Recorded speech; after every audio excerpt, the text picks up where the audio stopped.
starts prying the planks off of the door, and he says, here, just go in here, my friends, and take care of these ghouls for us, please. We'll be right behind you. Well, actually, we have a trademark patented method that we use, and we can't allow you to be around us when we do this. We actually need you to vacate the temple. You mean as in leave our post? Yes. I mean, you're not doing anything at the post anyways. You're not even taking care of the ghouls. So, I mean, come on. For your own safety, so you don't get wrapped up into this mess, you're going to have to go. Give me a diplomacy check, and you can add plus 4 on that, because if they are terrified and stuff. So give me a diplomacy check at plus 4. Oh, without a doubt. They're like, yes, sir. We will go ahead. That was a nice roll, by the way. Too bad that wasn't during combat, right? So these guys look back at their slurk there, and they say, "Come on, boy!" And the slurk just kind of sloths along, and these guys walk right past you. They say, "Thank you so much for taking care of the ghoul problem for us. We're going to be outside. We'll be in the barn to the north." So yeah, I'll walk them all the way out to make sure they go out the door and tell them that, thank you. Yeah, so when you get out here, and I'm going to move your token for a second, Kang. When you're outside, you watch them go into the barn. And this is actually where they said they're going. They open up the door, and they disappear. So when they opened up the door, was he able to see anything else? There's a wagon inside. You could see a wagon. Okay. There you go. You could see part of a wagon as they opened up one of the doors and vanished inside. Yeah, they just went right inside. Very cool. Make sure you all stay in there, and we'll let you know when all the toxic fumes are gone. The toxic fumes. The ghouls. Oh, that's good. That was good. Give yourself an inspiration for coming up with that bullshit story. That was great. So I think we ought to ignore those damn ghouls and just keep exploring and see if we can find the rest of the good priest. Oh, that's that could definitely work for you, I think. I don't know. What do the rest of you guys want to do?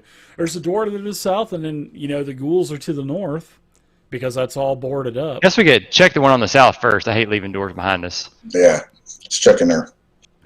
Check it for traps. Does it look like it's trapped or locked or anything? No, it doesn't. I'm not even going to make you do a check. You just kind of give it a once over, and this is a washroom, basically.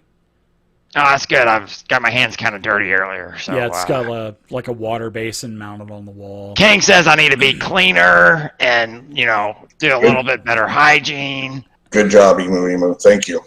Everybody want to take a 5-minute break and just wash your hands? Especially the times we're in now. All right. Use your hand sanitizer.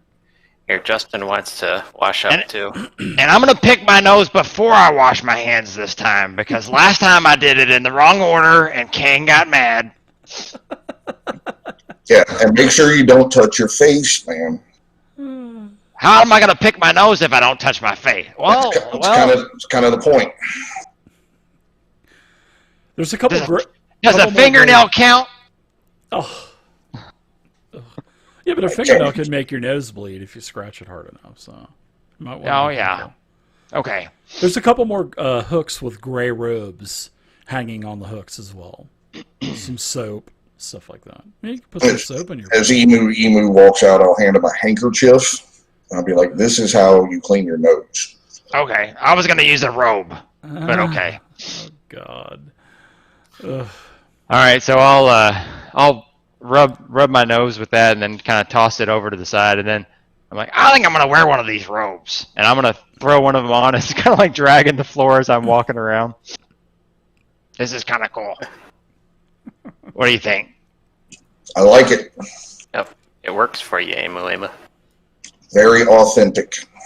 All right, and this door here seems okay to open too. Does it look like it's got a lock on it? That is a beautiful door. That is, that door is beautiful, right?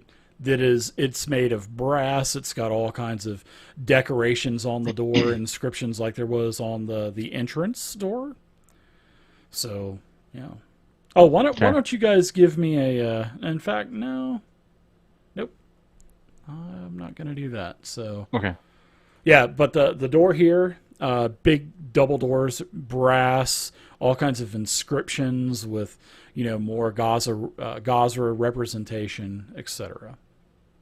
Hey, does it say anything about striking me down with lightning if I go through here or anything? No, it does not. It doesn't mention anything of the sort. All right. So I guess I will try to quietly open it. Okay. It's sparkly. So give me a stealth check as you're trying to open the door. It's not as heavy as the other door, right?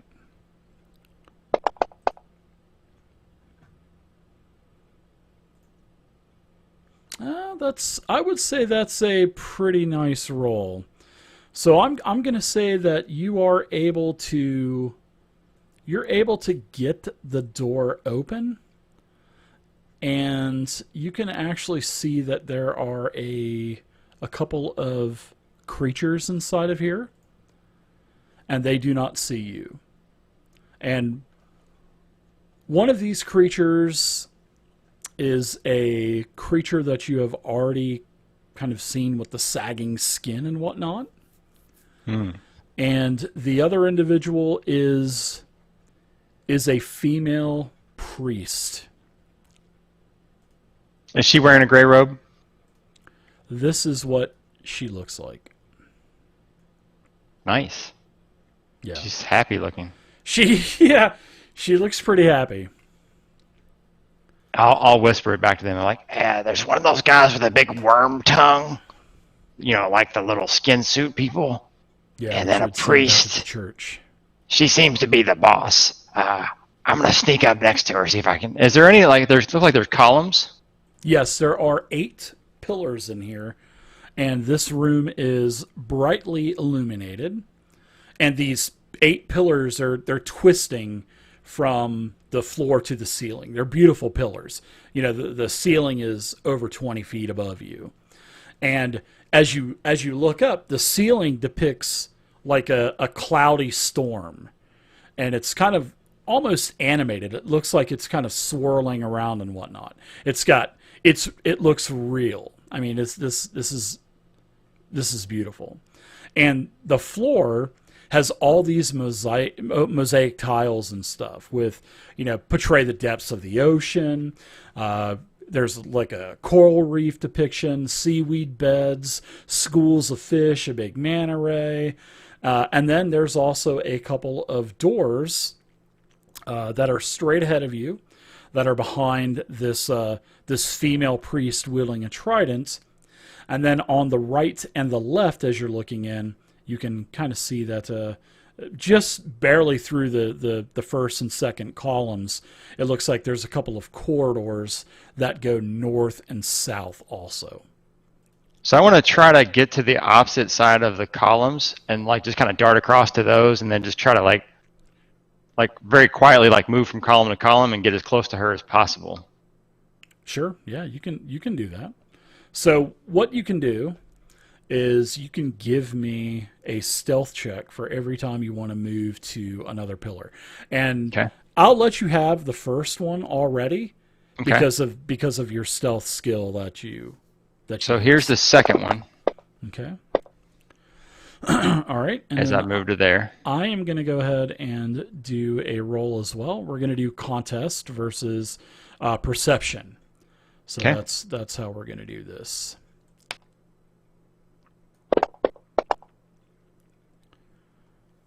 So you make it to the second pillar unnoticed.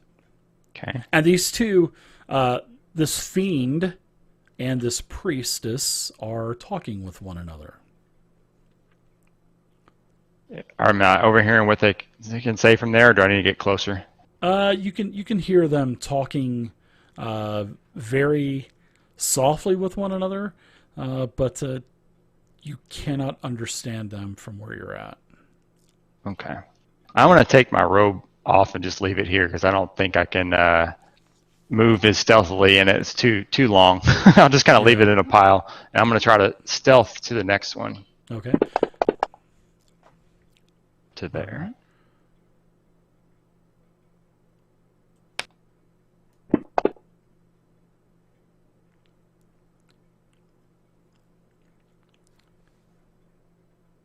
You make it to the third pillar, and the priestess kind of looks over towards the pillar, and then after a couple of seconds, she just kind of looks over there and just kind of goes back to talking with the fiend. I hold my breath for a few moments. Yeah. And then breathe out. We tied, so I kind of give you the benefit of the nice. doubt on that one. Yeah. All right, I'll try one more kind of final move over. Sure. Back to here. Oh, you make it. She doesn't even know you're behind that pillar. All right. Then I want to pop over and just stab her in the back. I'm going to be ready. I'm going to cast a message spell to Ammo. We're ready when you are. And you be ready to attack when Ammo does. All right. Want another stealth to move right next to her and then attack? No, I'm not. Okay. No, you'll have the element of surprise. So. All right. So if she's flat-footed, I guess I just got to put flat-footed on her, right? Yeah, she'll be flat-footed. Do you want me to put it on there, or do you want to put it on there? I think I may got need it. to put it on there, or do you got it? I think I've got one. There we go, flat-footed. Okay, so I'll put flat-footed on. Oh, she's not in the. Yeah, she is in the contract. Cool. All right. I put flat-footed on the fiend, so they're both. Oh, okay, cool. All right. All right, so, and that automatically calculates bonuses to hit. I'm guessing if she's flat-footed, right? All right, cool. +2, yeah. It'll give you a +2. Come on! Oh! No way, dude! That was awesome. That is a crit. So, oh my gosh! Oh, that's gonna be good because I think your damage has increased too, hasn't it? Since you're level 3 now. My damage is a sneak attack. Oh, I need to update my stat here because I think it said damage 1d6 if they're flat-footed. It should be 2d6. Yep. So let me do that, and I need to drag that back onto my. Can you get rid of? Let's see. Nope, I can get rid of it, and then I can add it back in. Yep. So put sneak attack in. Wow, that's 46 just from sneak attack. That's gonna be crazy damage, man. All right, so here we go. Here's the damage. She still shows as flat-footed, or no, the flat-footed came off. Hold on. I can put. There we go. Oh, you got it. I got it. Yeah. All right, so now here we go. Oh my gosh! Look at this. Oh my gosh, dude! She just took 42 damage. Wow, that's the highest damage I think that we've had. Wow, and you didn't have any. Because it's the rapier is also deadly. That's right. Yeah. Because so when you crit with the rapier, all right, cool. So roll initiative at this point, right? Wow, that is insane. Yeah, let's do initiative. Nice hit, as you basically skewer this priestess. Wow, that's insane. Yeah, you basically your rapier went all the way through and came out the front side of her robe when you stabbed her. I mean, that was like a precise shot. Holy cow. So it looks like ooh, wow. And I don't say anything at all. So I still don't even want to announce my presence, so that maybe even if the little fiend wasn't even paying attention, I was hoping to just get a complete silent kill, but she's still standing. I'm surprised, but yeah, she's I mean, she's, she turns towards you. She's not flat-footed anymore. I'm gonna take flat-footed off. So, yeah, she basically staggers to you, and she starts to cast. And when this happens, let's see. She is gonna cast. Let's see.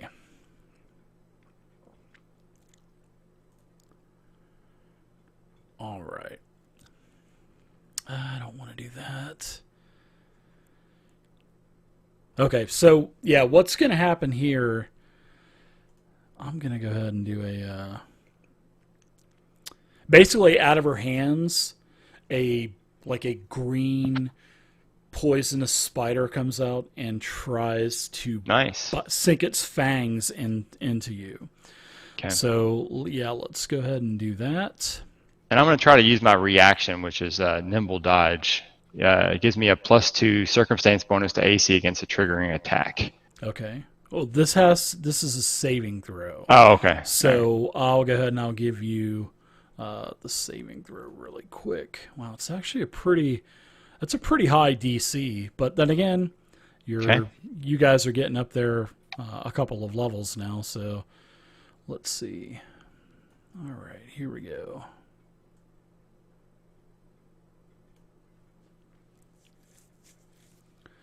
You failed the saving throw, which is a DC of 20. So we're going to go ahead and give you some damage. It wasn't a critical fail; it was just a fail. So let's give you. In fact, let's see, critical success, critical. Okay, so yeah, it's really not that bad. So we're going to give you some piercing damage. Spider sting. That's cool. We're going to give you some poison damage, so you take a total of 5, and then you are also going to get the effect enfeebled. Ooh. So enfeebled is you're physically weakened. Enfeebled always includes a value, so you're enfeebled 1. And when you are enfeebled, you take a status penalty equal to the condition value to strength-based rolls and DCs, and including like strength-based melee attacks and stuff like that, athletic checks.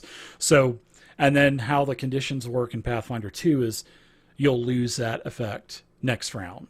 So it'll go from enfeebled 1 to nothing.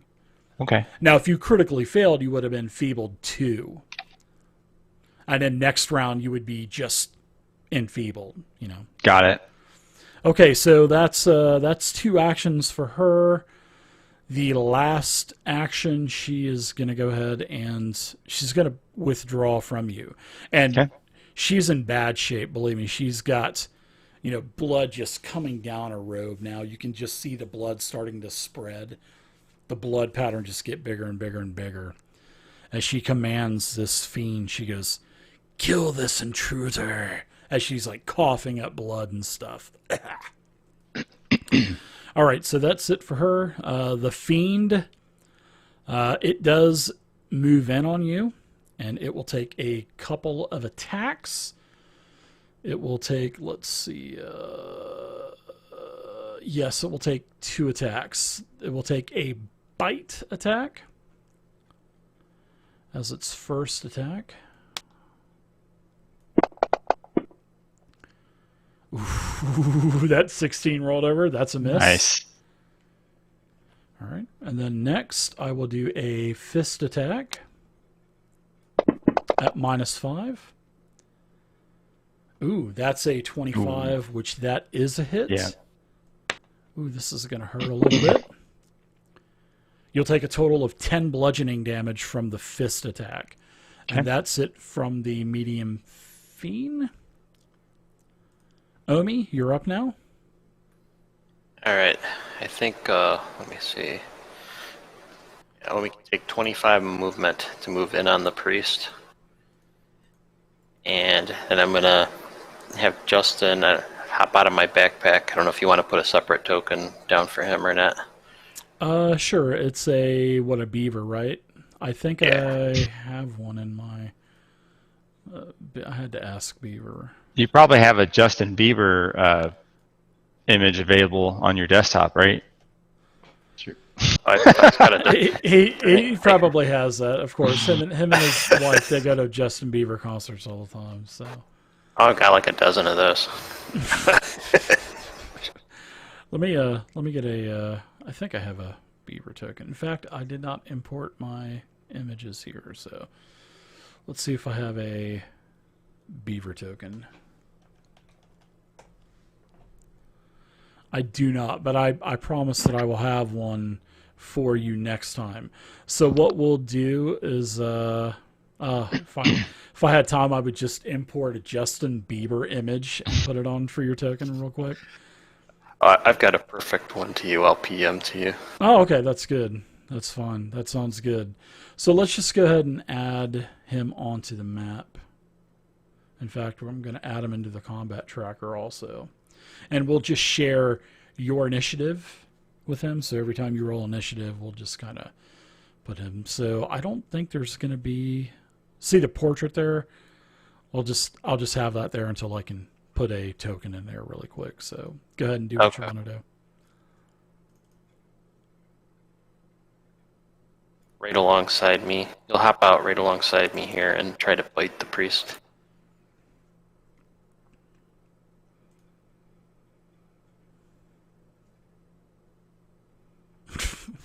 Nice. He sinks his teeth right in. That's a hit. Oh, nice. Oh, brilliant. I just, instead of like dropping him on the ground, he like climbs up on top of my head and just leaps and just sinks his teeth into the priest's carotid. Nice job, Justin. She dies. She dies. Man, I was so close to one-shotting her. That would have been awesome. You did a total of she had 45 hit points. You did 42. That's insane. That's awesome. Good job, Beaver. Yeah. Nice. Wow. And I'll use my third action to do some movement here, so aim with some flanking.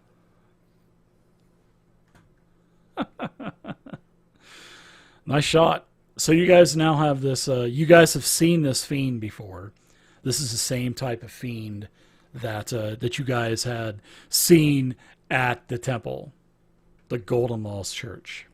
And so we have it flat-footed now between the two of us? Oh, it's already flat-footed. All right, cool. It is flat-footed because, no, it is not flat-footed anymore. Okay. So I will take that off. So what do they do with flanking? That's not called flat-footed anymore if you flank somebody? Yeah, or? no, that actually it is. I should have left that on there. So okay, no problem. No, that's good because I was trying to find a token and I didn't see. Okay, there you go. Thanks. I appreciate it. All right. So yeah, I don't like getting fisted. Ooh, Worm tongue. Ooh, nice. Ooh, look at that. Ooh. Second crit in a row.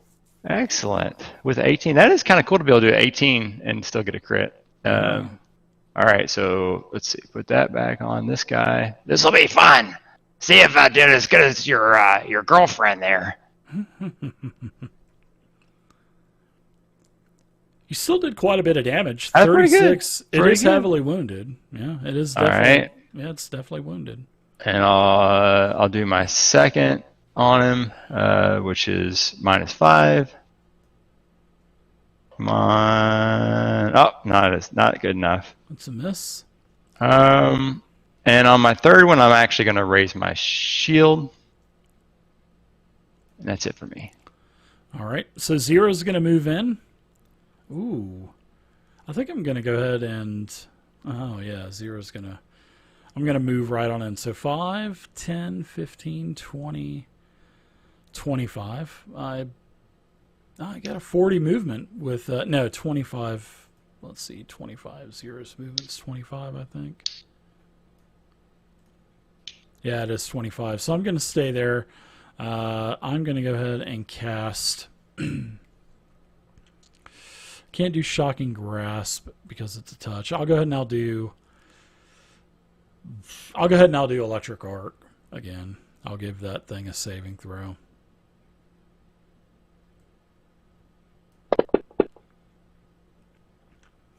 That is a successful saving throw, so nothing happens there because Electric Arc... Oh, it is a basic reflex. So I will go ahead and give it some damage.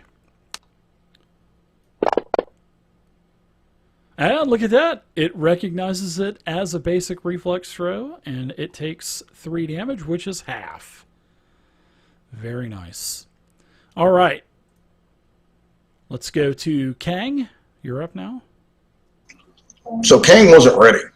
He was like, sorry. He's like, what is going on? So he'll walk in. Oh, let me get this token highlighted. Never mind, I'll just drag it. 10 feet. 15, 20. So King has, in the heavy armors, having a little trouble moving around. And still getting used to it? He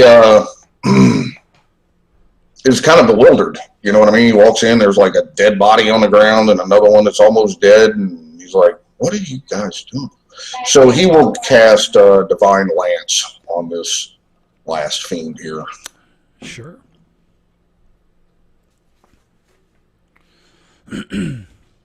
That's a hit. Nice. 23. Ooh, that had to be close to a crit. Justin Beaver. Nice. Oh, there you go. Ooh, that's nice damage. Ooh. Yeah, 11 Max damage. Yeah. Dead. This thing is dead. Much easier this time around, being you guys are level 3 now, huh? Oh, yeah. You guys gonna leave me out of the fun. We're in here. You guys are in here slaying like infidels, and you're not gonna let me have any fun. All right. Oh, sorry. Did you want one, King? Yeah, I'll take that one over there. It'll be okay. I thought about asking her some questions, but then I was like, just stab her in the heart. You didn't even give her a chance to do anything, actually. So could have something been missed? I don't know. We'll never know, will we? Yeah. I could resurrect her. I could stabilize her. Hold on. Oh, she's dead. She's dead. Yeah, she's definitely dead. I was actually going to cast Magic Weapon on Emu before he went in there, so you would have been getting more dice on those, man. Oh, man. Yeah, I think, doesn't that make your non-magical weapon become magical, right? It gives an extra. Does it? It gives it an extra die of damage. It becomes a +1 striking weapon, +1 item bonus to attack rolls, and increasing the number of weapon damage dice to 2. So that would have doubled it. Oh my gosh! Wow. That would have been moly. 4 weapon damage instead of just 2. And then you would have had the other 4 for crit, and oh man, that would have been brutal. And the deadly for the rapier's crit bonus. Yeah, but just remember, guys, that can happen to you guys too. Oh yeah. That's the thing that really worries me with Pathfinder 2 is the crit system, because everything's going all fine and dandy, and then all of a sudden, all it takes is 10 above AC, and it could be lights out depending on what your hit points are at. Yeah, AC is important. You can't neglect AC in this edition for sure. Yeah, but the good thing is though, Doug, is that it does go up by 1 every time. Yeah. So you'll notice whenever you go to level 4, eventually it'll be 1 more higher, and your reflex saves will go up 1, your fortitude. And I like that, but I like big numbers. I just like, and I think players like to see big numbers too. Like, oh wow, like all these attacks that we're doing are 25 and 26 and 27, to hit, and I like that. That's cool. So we'll search her body, especially see what she had on her. Sure. Yeah, you give her a good once over, and you do find she has gray robes on. Of course, they're all bloodstained. She had leather armor, so you penetrated her leather armor. She has her trident, and she also has a wooden religious symbol of Gazra. But as you're kind of like passing this stuff around and looking, you notice, Kang, that this symbol has been defaced. So it's got all kinds of like demonic runes and demonic etchings on it. Emu, let me see that. Let me check that out. I'll toss it over to King. Yeah, it definitely represents Gazra, but like I said, she has defaced this with demonic scriptures and runes and stuff. So yeah, I try and break it. You do. You snap it. It's wood, so you just snap it. Let's throw it over in the corner. Yeah, like bending a frying pan with your bare hands. You just snap it. I wonder if this is the same fiend that we saw earlier that fled. No, it is not. Did one get away? No, nothing got away. No, there was. I thought one of the farmers, didn't it dive out of his face and then bury it? Oh, the worm. Yeah, the actual the fiend itself. Yeah, it's a. withdrew itself out of the body and burrowed into the ground. Yeah, and there was like a burrow hole. Yeah. I forgot all about that. Yeah. No, but it's you wouldn't be able to know it. You wouldn't know anyway. No, yeah, But, they all yeah. look, it looks like a big worm. Yeah, they basically look like little miniature purple worms. So Hey, I'm good buddy King. Do you think you can maybe put a little healing salve on me? I got a little from this, like, just right around my eye where that dude punched me right in the face. Yeah. Okay, I can do that. So I'll come over and cast a 2 reaction heal on Emu. all right. So good job of that encounter. I mean, that's nice. Thank you. That would have been a pretty challenging encounter because she was higher level. She was like level 5, I think. So wow. that Cool. crit just like destroyed her. I mean, that was amazing. Or she was level 4, I think. So yeah, you get the wooden symbol destroyed. So as you get over to the door, all of a sudden the door comes to life, right? Oh. Yeah, there's a couple of beasts in the door, like inscribed on the door, and they come to life. And one of the doors comes to life and says, "Corruption has shut this door, but that cannot keep us out." And then the other beast says, "Cleanse these halls of the corrupted that infest it, and we will open this door for you." And then they both say in unison, "Or, if you are one of the chosen of the wind and waves, then you may enter now." So King will just stride up confidently to the door because he is chosen of the wind and waves.